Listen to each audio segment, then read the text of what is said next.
Gen Z की ताकत ने आखिरकार नरेंद्र मोदी को झुका ही दिया। पहली बार ऐसा हुआ है कि खुद नरेंद्र मोदी सामने आए हैं और सबसे बड़ी बात तो यह है कि वो मित्रों से फ्रेंड्स पर आ गए हैं। सेल्फी वीडियो पोस्ट कर रहे हैं।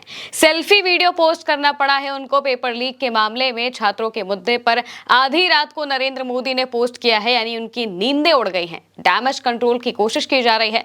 नरेंद्र मोदी को पता चल गया है कि बात हाथ से निकल गई है। अब कोशिश है प्रदर्शन को खत्म कराने की, लेकिन अब भी छात्र डटे हुए हैं। बिना इस्तीफे के वो मानने वाले तो नहीं हैं। नेता विपक्ष राहुल गांधी ने भी छात्रों की मांगों को आगे रखा है। बताते हैं, पहले आप जरा नरेंद्र मोदी का बयान सुनिए और किस तरह से उन्होंने सेल्फी वीडियो बनाया है वो भी देखिए। फ्रेंड्स,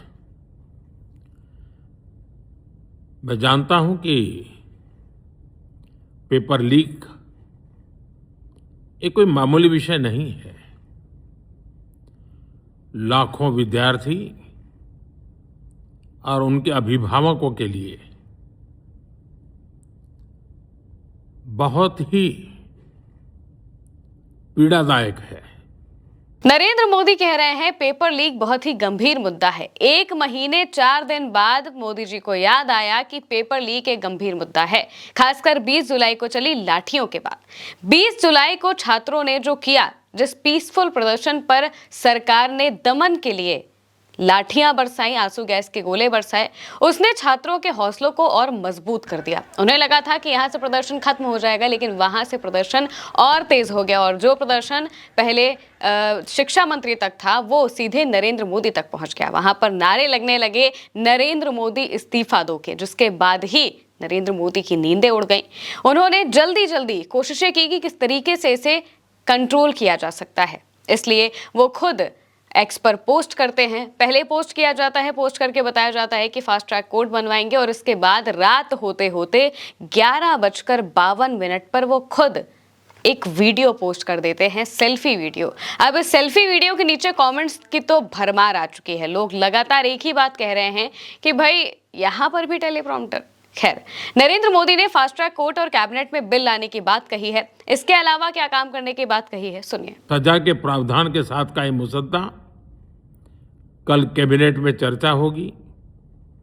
कैबिनेट के साथियों के सुझाव के बाद उसका अंतिम रूप दिया जाएगा। संसद के दूसरे हफ्ते में बिल पास कराने की कोशिश है, ये बात नरेंद्र मोदी कह रहे हैं। इसके अलावा कैप्शन में उन्होंने लिखा है, कल होने वाली कैबिनेट बैठक में पेपर लीक के खिलाफ और सख्त कार्रवाई की जाएगी।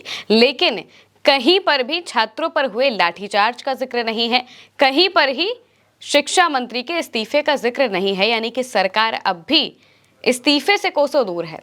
सरकार का ये कहना है कि वो अपने तरीके से चीजों का हैंडल करेगी, वो मांगों को तो नहीं मानेगी। वहीं दूसरी तरफ सोनम वांगचुक का अनशन भी खत्म कराया जाता है। जेपी नड्डा भागे भागे पहुंचते हैं, सोनम वांगचुक का अनशन खत्म कराते हैं, उन्हें भरोसे में लेते हैं। हालांकि इस बात से सब बहुत खुश हैं कि सोनम वांगचुक ने आखिरकार अपना अनशन खत्म किया। बताया जा रहा है करीब 26 दिन बाद उन्होंने अनशन खत्म किया है।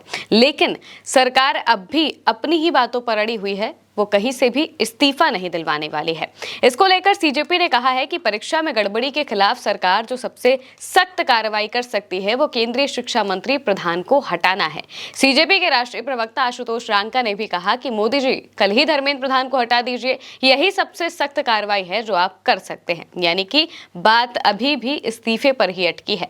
उन्हें लगा था कि वो वीडियो पोस्ट करेंगे, सेल्फी वीडियो पोस्ट करेंगे, जेनजी के अंदाज में पोस्ट करेंगे तो शायद कुछ फर्क पड़े, लेकिन लोग उसे भी सीरियसली नहीं ले रहे हैं, क्योंकि उन्हें पता है कि जुमलेबाजी क्या होती है। जो जेनजी है वो बहुत अच्छे से जानता है कि सरकारें जुमले देकर किस तरीके से लोगों को गुमराह करती हैं, और इसी वजह से वो अब भी अपनी मांग पर अड़े हुए हैं कि हमें तो इस्तीफा चाहिए। वहीं दूसरी तरफ राहुल गांधी ने भी पोस्ट किया। राहुल गांधी ने नरेंद्र मोदी के वीडियो को कोट करते हुए साफ तौर से लिखा कि मिस्टर मोदी, हमारे छात्र धर्मेंद्र प्रधान के इस्तीफे की मांग कर रहे हैं। आधी रात को जारी इस बेकार सी वीडियो से उनकी समझदारी का अपमान न करें। पहले नंबर पर प्रधान को पद से हटाएं, दूसरे नंबर पर छात्रों की पिटाई करने वालों को सजा दें और तीसरा माफी मांगे। नरेंद्र मोदी ने जो वीडियो पोस्ट किया इसमें कहीं पर भी छात्रों की पिटाई का जिक्र नहीं था। कहीं पर यह नहीं कहा गया था कि छात्रों के साथ हुई बर्बरता के लिए हमें खेद है, ऐसा नहीं होना चाहिए था।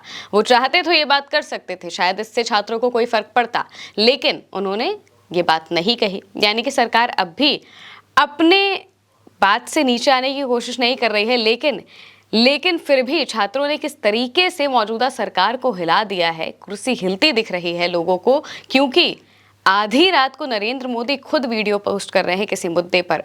सरकार को 13 साल हो चुके हैं, लेकिन इतने सारे मुद्दों में, यहां तक कि किसानों का प्रदर्शन 13 महीने तक चला था, लेकिन फिर भी नरेंद्र मोदी ने इस तरीके से वीडियो पोस्ट करके कभी भी ये नहीं कहा था कि हम सख्त कार्रवाई करेंगे। उन्हें खुद वीडियो पोस्ट करना पड़ गया, खुद वीडियो बनाना पड़ गया, ये बहुत बड़ी बात है।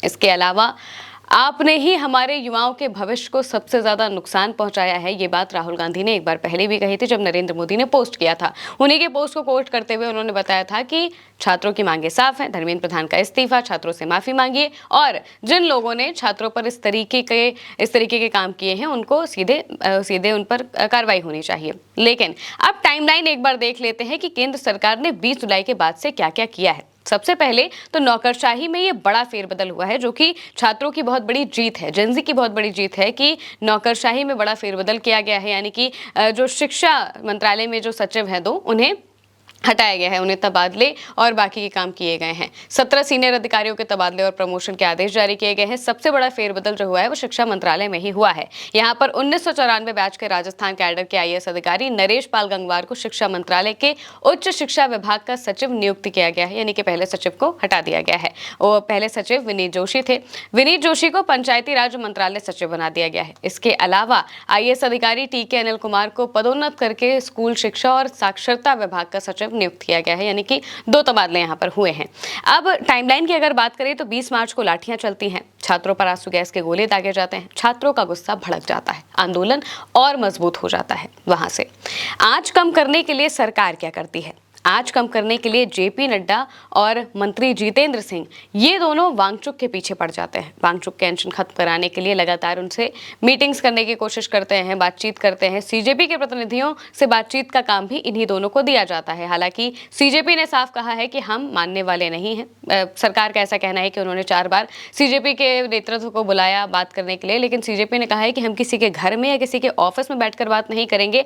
आपको आना है तो या तो आप जंतर मंतर आ जाइए या फिर कोई मिडिल ग्राउंड देख लीजिए, वहां पर हम आके आपसे बात कर लेंगे। इसके अलावा प्रधानमंत्री ने खुद पेपर लीक की सुनवाई के लिए फास्ट ट्रैक कोर्ट की घोषणा की एक्स पर पोस्ट करके। इसके अलावा शिक्षा सचिव विनीत जोशी को बदल दिया। देर रात प्रधानमंत्री ने सेल्फी वीडियो जारी किया। इसी सत्र में पेपर लीक के खिलाफ कानून लाने की बात कही है। सोनम वांगचुक को भरोसे में लेकर उनका अनशन भी तुड़वाया गया है और प्रदर्शनकारी अपनी मुख्य मांग पर अब भी कायम है, जो कि है शिक्षा मंत्री धर्मेंद्र प्रधान का इस्तीफा। सरकार ने माना है कि ये मुद्दा तो जेन्युइन है। सोचिए, 1 महीने 4 दिन बाद सरकार को ये लगा तो सही कि मुद्दा जेन्युइन है, पेपर लीक सच में लोगों को फर्क पड़ता है इस चीज से, वरना जब तक लोग सड़क पर ना उतरे तब तक कोई मुद्दा नहीं लगता है। यानी कि छात्र अगर इसी तरीके से मरते रहते, अगर वो इसी तरह से पेपर लीक को झेलते रहते, तो कोई बदलाव लाने की कोई बात ही नहीं होती। ना ही सरकार को ये लगता कि उनकी कुर्सी खतरे में है। अब उन्हें लग रहा है शायद इसी वजह से एक के बाद एक जबरदस्ती पोस्ट करने पड़ रहे हैं, यहाँ तक कि PR पेड कैंपेन तक चलाना पड़ रहा है। सरकार ने ये माना है कि जेन्युइन मुद्दा है और लगे हाथ इशारा भी किया है कि इससे डील करने का तरीका हमारा होगा। अभी तक इस्तीफे की पिक्चर नहीं आई है, यानी कि इस्तीफा नहीं होगा, ये अभी तक सरकार का स्टैंड है, लेकिन बीच का रास्ता तो नहीं मिल रहा है। छात्र अभी भी अड़े हुए हैं। नरेंद्र मोदी चाहे कितने फास्ट ट्रैक कोर्ट बनवाने की बात कह दे, चाहे कुछ करे, दरअसल छात्रों का ये कहना है कि भाई आप फास्ट ट्रैक कोर्ट बनवाओगे वो तो बात की बात है ना, जब पेपर लीक हो जाएगा उसके बाद का ये काम है, लेकिन लीक ना हो इसके लिए क्या करेंगे? पहले तो बात उस पर होनी चाहिए कि लीक ना हो, इसके लिए जवाबदेही तय करनी चाहिए। जवाबदेही में शिक्षा मंत्री का इस्तीफा है, जो आप ले नहीं रहे हैं। सरकार का ये कहना है कि भाई अगर इसको उदाहरण के तौर पर देखा जाए तो मार्केट में जो नकली पनीर आ रहा है, उस नकली पनीर से लोगों की तबीयत खराब हो रही है, तो वो नकली पनीर बंद नहीं करेंगे, बल्कि ये कहेंगे कि हम नए हॉस्पिटल खोल देते हैं। ये मौजूदा स्टैंड है अभी के उनके। पूरे वीडियो का लब्बो-लुआब एक लाइन में यही बनता है। आपको क्या लगता है कमेंट में बताइएगा। मैं हूं महिमा और आप देखते रहिए उल्टा चश्मा यूसी।